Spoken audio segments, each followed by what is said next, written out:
Understanding Donald Trump. 1.5 terms of Donald Trump have left much of the world dumbfounded.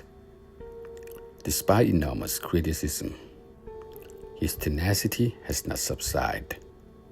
His moves continue to defy what many consider rational expectation. They are not without reason. They simply follow a logic that feels outlandish to others, and they come out unfiltered, not once, but repeatedly. Why does he act this way?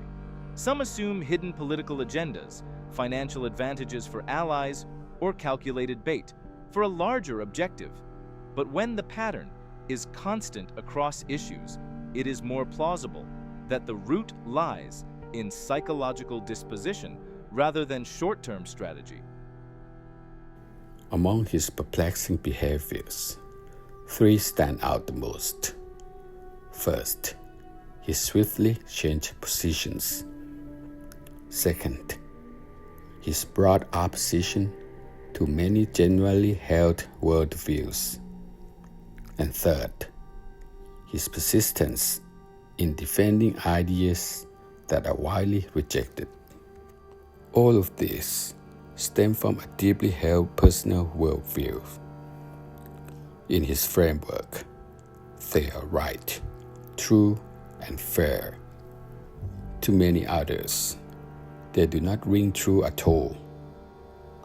To understand him better, and perhaps anticipate his next move, it is necessary to examine these one by one.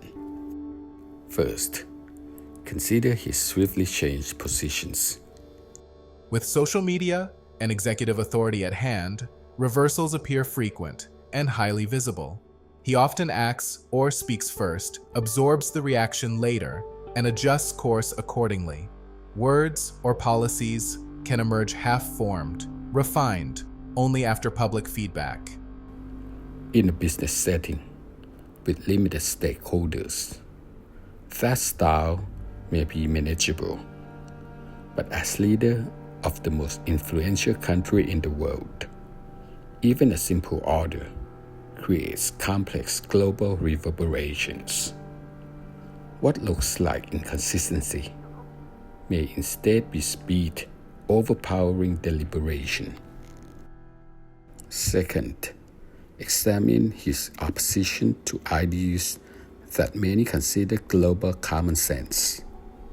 Multilateral institutions, climate frameworks, globalization narratives, international health bodies.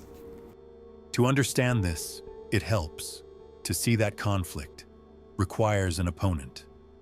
The clearer the opponent, the stronger the internal fire. When something feels threatening to his position or identity, it is projected outward and defined as an adversary. Climate change becomes something to fight through the Paris Accord. Instead of confronting the American way of high consumption and high carbon emission, globalization becomes the scapegoat for America's enormous trade deficit. Instead of questioning short-term gain policies designed to please stock market investors by driving stronger financial results through moving production bases to cheaper countries, the World Health Organization becomes the scapegoat for skyrocketing healthcare costs.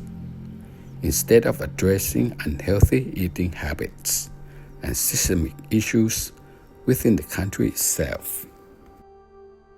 By defining external enemies, internal change becomes unnecessary. The battle shifts outward. There is relief in having something concrete to confront, rather than something internal to reform. Third, consider his persistence. At the core is a deep aversion to weakness. In this framework, weakness threatens survival. No matter how strong public opposition becomes, retreat signals vulnerability. admitting fault, risks exposing weakness, and exposing weakness risks collapse. Therefore, resistance becomes the only acceptable response. Even unfavorable verdicts are met with harsh criticism, rooted in a challenger stance that refuses to concede.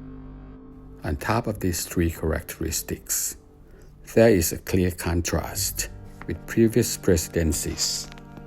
Traditionally, U.S. presidents demonstrate careful awareness of projected image. Messages are filtered through advisors and calibrated for both logic and emotion before reaching the public.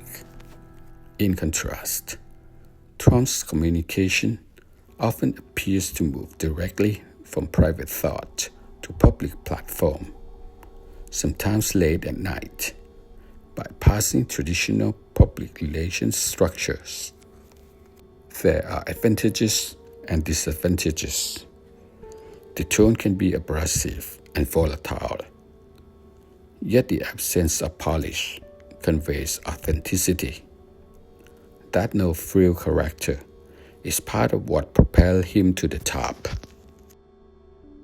Many wish he would align more closely with prevailing global trends. We can continue wishing, but temperament rarely changes at this stage.